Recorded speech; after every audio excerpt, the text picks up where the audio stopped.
DJ Shub performing all morning long on this day for truth and reconciliation. Here's another artist you need to know about right now. Joining us from the English River First Nation in Northern Saskatchewan is author of Indian love poems and Nedi Nezu, Tenille Campbell. Good morning, Tenille. Thank you for joining us this morning.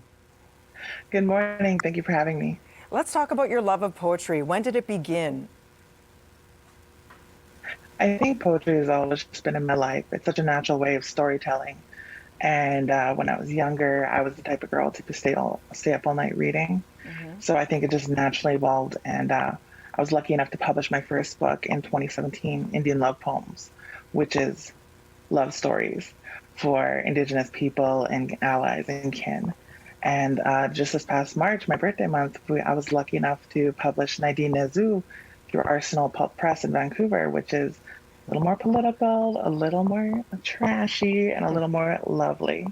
And I know you prepared something special for everybody this morning. Tell us a little bit about the spoken word poem we're about to hear.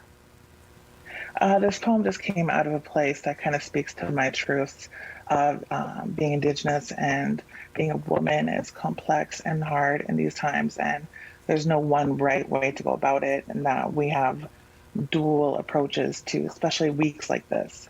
We're honored to have you share it here right now with the nation on BT. Before you do, I want to make sure people can get a hold of you and your incredible work. Head on over to social media at Sweet Moon Photo for more on Tenille. And right now, we're about to hear your spoken word poem called Truths. Truth.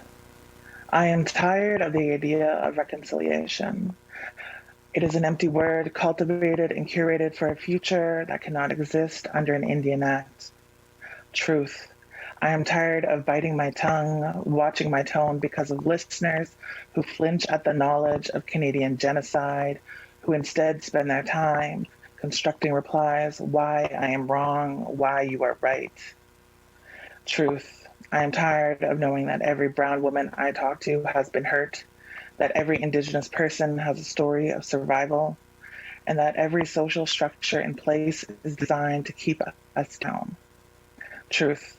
I am tired of emails every September asking for our trauma to be performed, while every July you celebrate Canada under red and white fireworks, while we still grieve bringing spirits home. Truth.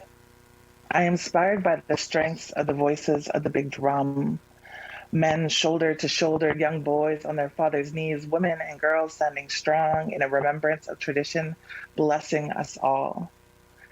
Truth. I'm inspired by the beadwork artists, callous fingertips picking up bead by bead, taking tradition and making their own, honoring grandmothers past, turning into matriarchs for the future, showing us all. Truth. I am inspired by the youth who turn sketches into murals, who turn ideas into activism, who turn digital spaces into platforms, creating spaces for Indigenous expression, their laughter and joy echoing, gathering us all. Truth.